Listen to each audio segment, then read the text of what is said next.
Ako nga pala si Lito, hindi tunay na pangalan. 35 years old at dating naglingkod bilang isang pulis. Gustong-gusto ko ang mga kwentong ini-air ninyo. Hindi lamang kasi basta tungkol sa pag-ibig ang mga tema. Marami ka pang matututunan tungkol sa buhay ng mga letter senders ninyo. Noong una ay nag-aalangan akong ipadala ang kwento ng buhay ko. Pero mukhang may mapupulot na aral ang mga listeners nyo sa ibabahagi kong kwento. Patawarin ninyo ako pero kinailangan kong palitan ang pangalan ng mga taong may kinalaman sa aking kwento. At sisimulan ko nga ito noong aktibo pa ako sa pagiging isang alagad ng batas.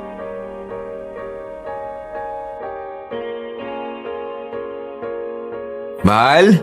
Nandito na ako. Nasa ka? Sa kusina. Umupo ka na dyan, kakain na tayo. Okay.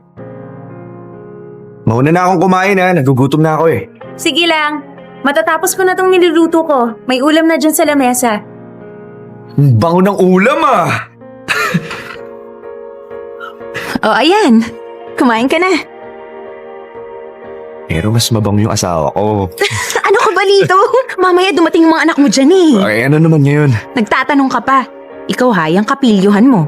Oh, tawagin mo na sila dun sa labas para makakain na. Mamaya na, nag-i-enjoy pa maglaro sa labas sa mga yon. Hayaan na muna natin sila. Tapos mamaya, pagdating amoy araw yung mga yan, ako pa yung mahihirapang maglaba. Ito naman, parang hindi dumaan sa pagkabata. Uuwi rin sila pag nagutom yun. O ano, kumusta naman yung trabaho mo? Ayos naman. Meron akong magandang balita sa'yo. Talaga? O ano yun? Na-assign ako mag-undercover. Ano? Teka, hindi ka ba natutuwa? Matutuwa? Paano ko matutuwa? Lito, mapapahama ka dyan eh. Delikado yan. Marian! Marian! Huwag kang nga umalis sa mesa. Kumakain ako oh. Nakakainis ka kasi. Pinag-usapan na natin to, di ba? Ayoko ng ganyan, Lito. Hindi mo man lang ako tinanong tungkol dyan. Marian, kung nag-aalala ka sa akin, pulis ako eh. Kasama talagang panganib sa trabaho namin. Huwag mo naman akong kontrahin. Alam mo namang pangarap ko talagang maging pulis eh, di ba? Lito, hindi problema yung pagpupulis mo. Oo, alam kong pwedeng may mangyari sa'yo sa trabaho. Tanggap ko naman yun eh. Pero wag mo namang ilapit yung sarili mo sa panganib. Paano pag may nangyari sa'yo? O, paano na kami ng mga anak mo? Wala kang dapat ikatakot. Walang mangyayari sa akin. Paano ka nakakasigurong walang mangyayari sa'yo, Aber? Kaya ko ang sarili ko. Hindi naman kasi ikaw yung hindi napapakali sa pag-aalala dito. Tama na yan. Huwag nang mainit yung ulo mo. Pasensya ka na kung hindi na kita nasabihan tungkol dito. Alam ko kasing hindi ka papayag eh. Para saan pa't naging mag-asawa tayo? Alam ko. Sorry na. Para sa akin kasi, malaking oportunidad to para mapatunayan ko yung pagiging pulis ko. Hindi mo man lang kasi kami inisip ng mga anak mo. Marian, pasensya ka na. Pero, desidido na talaga ako eh. Parang ganito lang kasi yan. Yung mga masasama sa lipunan, yung mga kriminal, parang halimaw yan. At para masupil mo ang halimaw, kailangan malaman mo kung anong kahinaan niya. At magagawa ko lang yun kung magiging bahagi niya ako. May pahali-halimaw ka pang nalalaman dyan. Mamaya dyan pag uwi mo dito sa bahay, mukha ka ng halimaw. Di mangyari yun ang pogi-pogi ko eh. Ano ba? Tigilan mo nga ako. Puro na lang ako pag-iintindi sa'yo eh. Kung talagang desidido ka na, wala naman ako magagawa. Kilala kita. Hindi na magbabago yung isip mo. Basta ipangako mo lang sa akin na mag-iingat ka doon.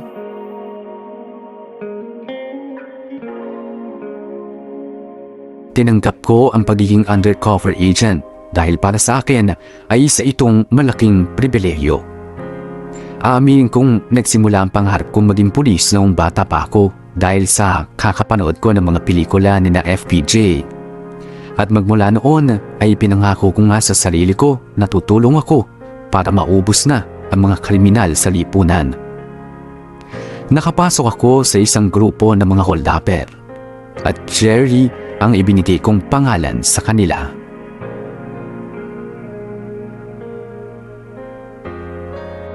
O Jerry, tuwing ate mo. Salamat, Max ha. Sa wakas, nakuha ko rin yung una kong sweldo. Pare, huwag mong gagastusin yan ha. Maglaan ka para sa pamilya mo. Oo naman, kailangan to ng pamilya ko. Alam mo pare, kung ako sa'yo, huwag mong ilagay yan sa bangko. Baka mamaya matrace tayo pare. Robert, ito naman yung para sa'yo. Yan! Pare, di ba iinom tayo? Dapat mag-celebrate naman tayo. O sige, mamaya. Magdibang tayo kung gusto nyo. Huwag lang masyado maingay ha, para di tayo matunugan. Eh di, bibili na ako na may inom tsaka pulutan. Kunin mo na lang sa ati mo, okay? Baka mamaya humingi ka pa kay Jerry. Kukutosan na kita. Siyempre hindi ako hihingi. O, sagot ko na ang inuman natin. Biro lang. Ito naman, no? Ito, dagdag mo dyan sa panginom natin, mamaya. Ah, bay talaga ng bossing natin ah. Sige, mauna na ako ha. Oh, pare, ingat ka ha. Hindi ako nagbibiro, Obet. Huwag kang pakampante. Baka mamaya may mga parak dyan eh. Babalikan na muna dito kung pakiramdam mo, delikado. Oo na. Eh, walang mangyayari sa akin. Sige na. Sige, ingat. Chito! Pre! Set up mo nga yung video natin dyan. Paano ba to? Di kasi ako marunong neto eh. Fatima! Fats! Tulungan mo nga si Chito! Laki-laking tao, di marunong mag-setup ng video, okay? Ako na nga dyan! Ano, Jerry? Matapang na babae, no? Napansin ko nga eh. Pero napakaganda, pre. Talaga napansin mo dun eh, no? Galing na Sambuanga yan eh. Napunta dito sa Maynila para maging kasambahay. Kaya lang, natipuan na nga mo niyang lalaki. At ang bisa pagtangkaan siya, sinapak niya. Tapos nilayasan niya, pare. At hindi lang yun ninakawan niya pa. Eh yun, napakatok dito sa bahay ko. Sabi nung una, hihingi lang doon ng pamasahe, pauwi sa kanila. Naramdaman kong nangangailangan to, kaya kinuha ko sa grupo. Kailangan ko rin ng ganyang katapang eh.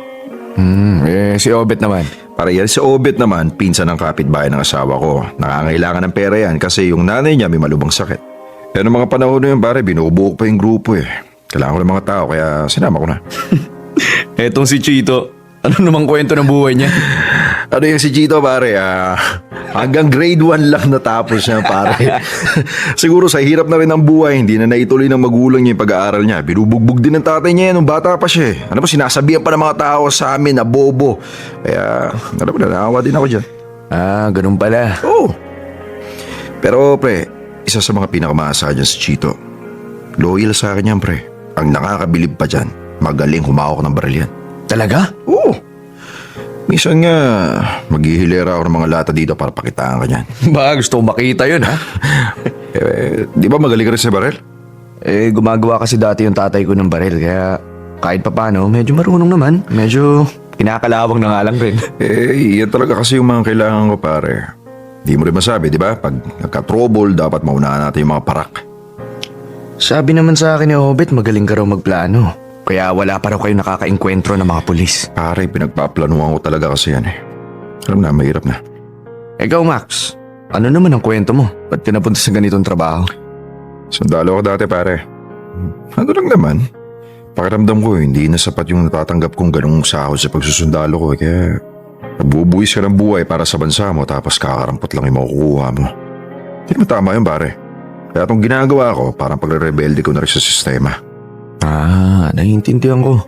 Tama ka rin dun, pre ha? Teka, sandali lang. Pumasok na sa kwarto si Fatima. Pre. Mukhang alam ko na yung binabalak mo Pare, walang lalaki ang nakakalapit dyan. Sigurado ka ba? Kahit anong pantigas niyan, kaya kong palambutin yan, pre. Alam ko pare, ikaw rin bahala. Bahala ka.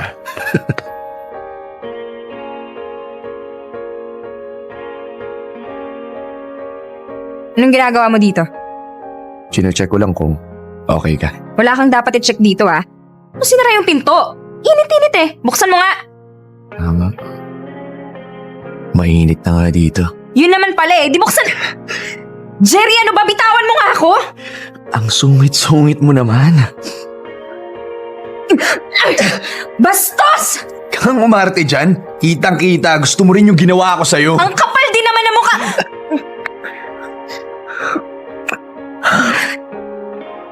Ginawa ko yun kay Fatima para magpakitang gilas sa grupo at tuluyan ko lang makuha ang loob nila. Pero aminin ko, nabihag talaga ako ng hangting kagandahan ni Fatima. Unti-unti rin ay nakilala at napalapit na rin ako sa aking mga kasamahan Noon kasi, ang tingin ko sa mga kriminal ay mga tao na walang kaluluwa. Pero natuklasan ko na katulad din natin sila. May mga pinagdadaanan ding mga pagsubok sa buhay. Iba nga lang ang pinili nilang landas na tahakin. Si Max ang tumatayong leader namin at masasabi kong magaling siya. Meron siyang hindi may paliwanag na karisma at kakayahan na wala sa aming mga miyembro niya ang meron. Kadalasan, mga sanglaan, gas stations, convenience stores at ang mga pinagnanakawan namin. Hindi kami tumitirada ng mga bangko dahil sabi nga ni Max, masyado ng delikado. Malinis kaming trumabaho at walang sabit. Pero mayroon kaming isang lakad na muntik na kaming mapahamak.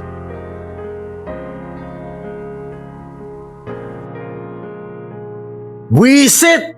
Ba't nabulilyaso yung lakad natin? Sali ka lang pare. Masyado ka mainit eh. Akala ko ba max planado yung mga lakad natin ha?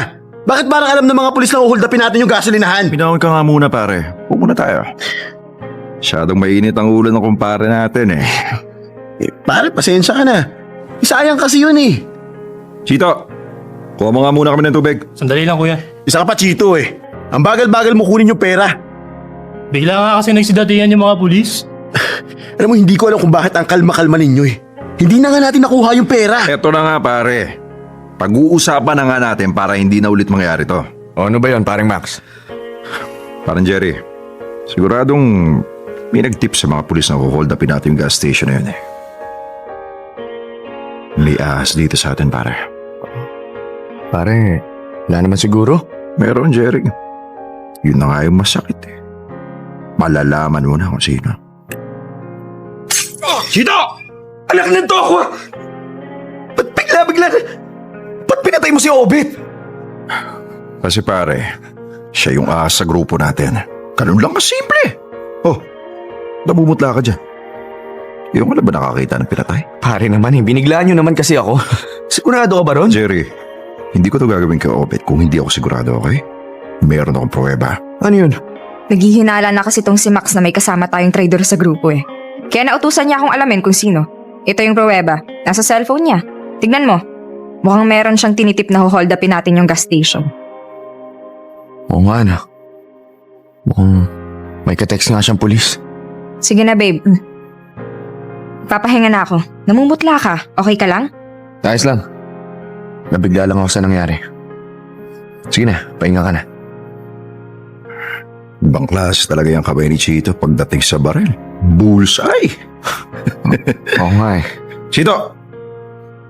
Sandali lang, may sasabihin lang ako. Ano yun kuya? Ikaw na yung bahalang magligpit sa katawan ha. Oo kuya. Jerry, masakit mong nangyayari sa atin pero wala akong magagawa. Naiintindihan ko. Pamilyang turingan natin dito pero ayoko yung tinatraidor ako. Pag naulit to, alam mo na ha, para mabuti akong kaibigan pero masama rin akong kaaway. Sige na, malamig muna tayo habang mainit pa yung mga parak sa atin.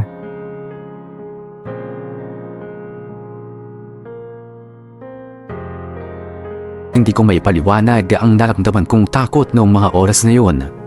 Hindi ko akalain na kayang ipapatay ni Max si Obit ng ganun-ganun na lang.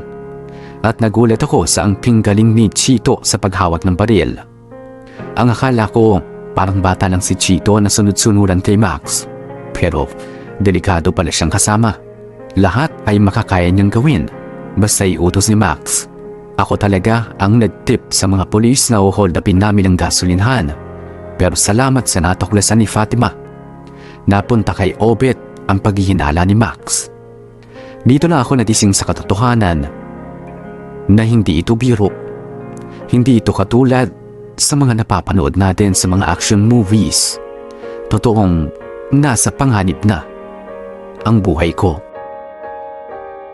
Para hindi kami masyadong maging mainit sa mga pulis, ay naisip ni Max na pagkatapos ng bawat trabaho namin, ay magpapalamig muna kami ng 1 hanggang 2 buwan bago kumuha ulit ng panibagong mabibiktima.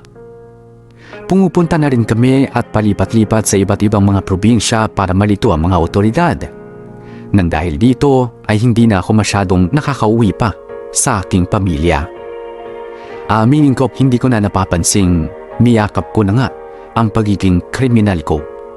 Hindi ko nagagawa ang tungkulin ko bilang isang undercover agent. At kapag umuwi ako sa bahay ay parang ibang tao na ako. At napapadalas na ang pag-aaway namin ng asawa kong si Marian. Mas lumalim na rin kasi ang relasyon namin ni Fatima. Matulog ka na. Mamaya na. Yakapin mo muna ako na mahigpit. Ang lamig eh. Talaga nga naman. Okay na ba yan? Pwede na. Hindi kita iiwan. Jerry, Bakit? nang sumali ka ba sa grupo, wala ka bang iniwang girlfriend o asawa? Wala. Sigurado ka ah. Oo naman. Wala akong tinatago sa'yo. Baka mamaya dyan may asawa at anak ka na pala. Wala nga, ano ko ba? Ang pamilya ko lang, yung tatay at nanay ko. Pasensya ka na, hindi pa kita may pakilala. Hindi pa ka nila alam kung ano talaga yung tunay kong trabaho eh. Pero kung sakaling may tinatago ka sa akin, ayos lang naman. Teka, ano ba yung pinagsasasabi mo? Mas maganda na rin siguro kung bumalik ka na sa asawa at mga anak mo. Delikado yung trabaho natin. Walang mauuli lang pamilya kung sakaling may mangyari sa akin. Kung mag-alala. Kung ako lang kasi Lito, kung papapiliin lang ako gusto ko nang makauwi sa amin. Kung may sapat na pera lang sana ako para makapagsimula ng bagong buhay. Yun ba yung gusto mo? Magagawa natin ang paraan yan. Anong gagawin mo?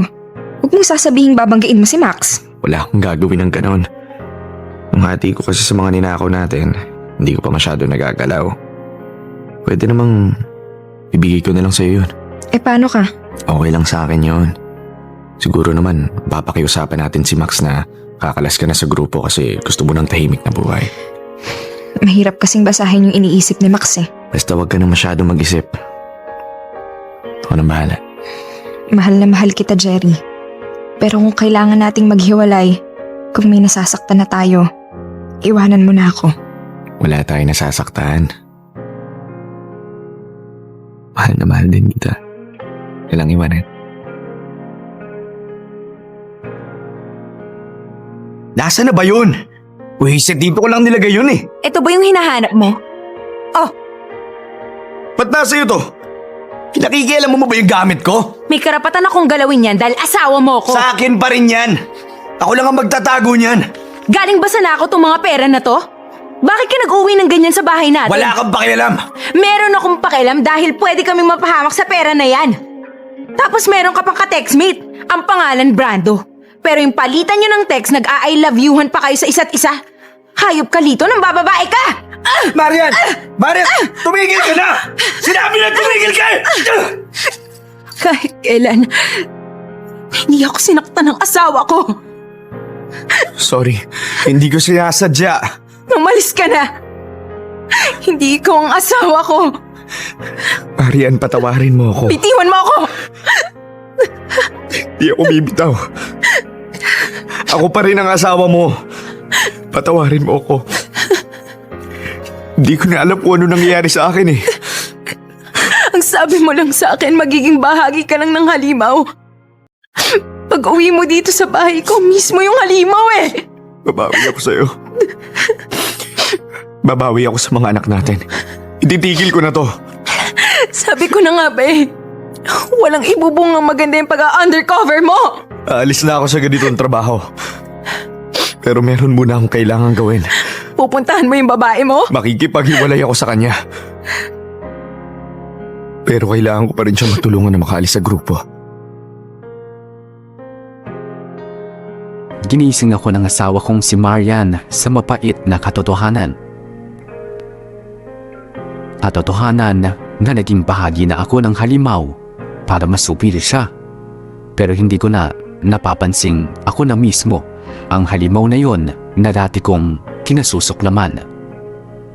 Kailangan ko nang ayusin ang takbo ng buhay ko. Hindi ko na nagagawa ang sinumpaan kong tungkulin at sobra na naapektuhan ang pamilya ko. Oo, mahal ko si Fatima. Pero kailangan ko na rin itigil ang pakikipagrelasyon sa kanya. Tinext ko si Fatima at sinabihan ko siyang magkita kami sa dati naming hideout. At hindi ko inaasahan ang mga susunod na nangyari.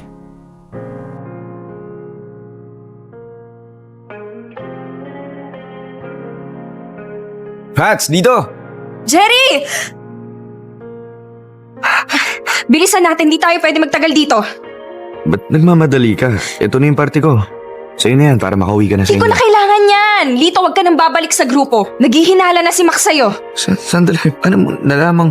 Lito, alam ko lahat tungkol sa'yo. Wala na akong oras para magpaliwanag pa. Fatima, kailangan ko na makipaghiwalay sa'yo. Pasensya ka na. Lito, alam ko kung sino ka, kung bakit ka sumali sa grupo ni Max. Alam ko lahat. Alam ko rin na may asawa at anak ka na. Tawarin mo kung nagsinungaling ako sa'yo. Hindi ko sinabi sa'yo yung totoo. Hindi mo naman kailangan magpaliwanag eh. Mahal kita, Fatima. Kaya lang, sa isang malaking pagkakamali yung relasyon natin eh. Babalikan ko ng pamilya ko. Alam ko naman kasi hindi magtatagal mangyayari rin to. Gawin na natin yung tama. Fatima, Jerry, pwede ba kahit sa huling pagkakataon na lang?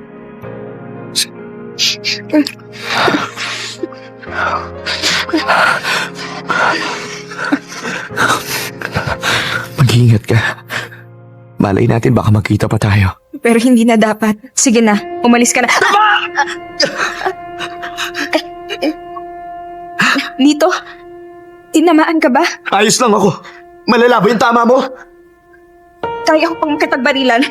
Ang sabi ko naman si Jerry, huwag mo akong tatraidorin, ha? Kaya lang pagsali mo sa grupo ko, talagang maas ka eh. Pasensya ka na, Fats, ha?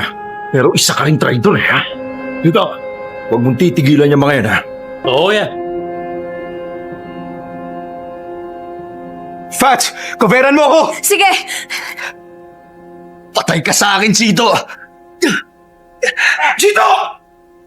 Hayop ka, Jerry! Pag nakita kita, tapos ka sa akin! Sa akin! Huwag mong gagawin yan. Pulis ako. Mas mabuti sumuko ka na lang. Napapaligiran na namin kayo. Taninti ka na. Ay, buhay. Pag binamalas ka nga naman, ha? Sensya na, brad, ha? Pero hindi ako susuko! No! No! Sige na. Sige na, pusasan na yan.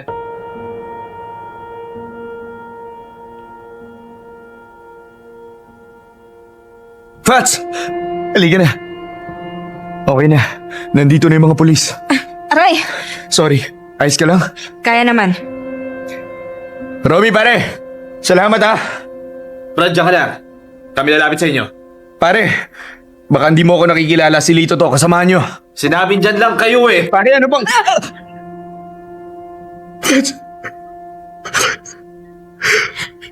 Lito, Fatima! Ba't mo pinaputok yung baril mo? Sinabi ko na huwag ka magpapaputok, di ba? Idilat mo yung mga mata mo. Fatima, makakauwi ka sa inyo. Para kawa mo na. Ikaw bibigay. Jerry, mahal na mahal. Fats! Fatima! Fatima!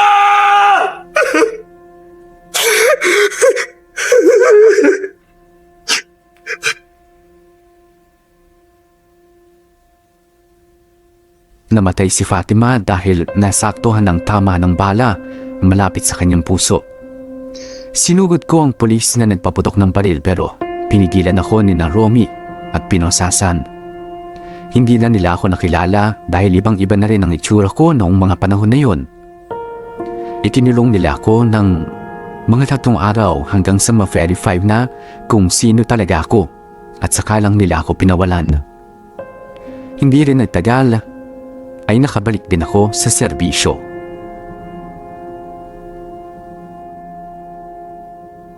Sir, Paupo ka. Thank you po, sir. Nabasa ko yung report na ginawa mo. Good job. Hindi man ganun ka-big time si Max pero matagal na rin siya nagpapasakit ng ulo namin. Hindi ko na rin po nagawa ng maayos ang trabaho ko pero... Salamat po, sir. Lito, pinatawag kita dito dahil merong mga bagay na kailangan mong malaman. Ano po yun? Tungkol ito kay Fatima. Alam kong nagkaroon kayo ng malalim na ugnayan. Ano po yung tungkol sa kanya? Lito, isa siyang undercover agent na na-assign para bantayan ka. Po? Siya ang naunang pumasok sa grupo ni Max pero dahil nahihirapan pa rin kaming mahuli siya, kaya nagpa siya kami magpadala ng isa pa. Ganun po pala. Nung nakatanggap kami ng tip mula sa iyo na nanakawan niyo yung isang gasolinahan, nakatanggap din kami ng isa pang tip na parehas lang naman ng impormasyon. Ito yung pinadala ni Obet. Nasa report ko po yan. Ang hinala ko hindi naman talaga si Obet ang nagpadala ng text na yon. Wala kaming contact sa Obet na yan. Mukhang nakakuha ng pagkakataon si Fatima na kunin ang cellphone ni Obet at i-text sa amin yung mga impormasyon na yon. Ginawa niya yon para meron siya maipakitang pruweba kay Max para hindi mapunta sa yung paghihinala ng grupo ko sakali magkaproblema. Lito, ayos ka lang ba? Sir, pasensya na po kayo. Iiyak mo lang yan. May mga damdamin pa rin tayong mga pulis. Kung minsan kailangan din nating ilabas ang sakit na nararamdaman natin. Matagal na po pala niya akong inililigtas. Ginawa niya ang kanyang tungkulin, Lito. Tinawagan niya ako dahil nakakaramdam siya na nahahalata na kayo ni na Max. At nag-request siya na magpadala ng tulong sa pagkikitaan niyo dahil pakiramdam niya susundan kayo ni na Max. Lito, ako nang hihingi ng dispensa. Nanigurado lang si na Romy sa mga oras na yun dahil ibang-iba na ang itsura mo. Hindi niya akalain na may kasama siya mga angati ang kamay na magpaputok ng baril. Naiintindihan ko po yun. Naparusahan naman po siya. Sapat na po sa akin yun. Sir, kung hindi naman po kalabisan, gusto ko po sana mag-request ng leave. Para po sana makasama ko ng matagal ang pamilya ko. At para naman po makabawi ako sa asawa ko at sa mga anak ko. Nang maayos at naibalik ko na po sa dati ang buhay ko. Hindi man kaagad-agad pero naibigay din naman ang leave na hinihingi ko. Sinamantala ko ang pagkakataon na yon para makabawi ako sa asawa kong si Marian at sa mga anak namin. Marami kasing mga oras na nasayang noong wala ako sa piling nila. Unti-unti ay bumalik ang pagmamahal at sigla sa aming pamilya. Sa ngayon ay nagretiro na ako sa pagpupulis at isinama ko na ang pamilya ko sa aming probinsya. At meron naman kaming tindahan at karinderya na pinagkakaabalahan. Ginawa ko ito para na rin sa seguridad ko at ang aking pamilya. Aminin ko, naalala ko pa rin si Fatima. Dahil siya pa rin ang babae na minsan kong minahal. Nagpapasalamat naman ako at naintindihan naman ito ng aking asawa. Sana ay mapili ninyo ang kwento kong ito. At sana'y may makuhang aral ang inyong napakaraming mga listeners.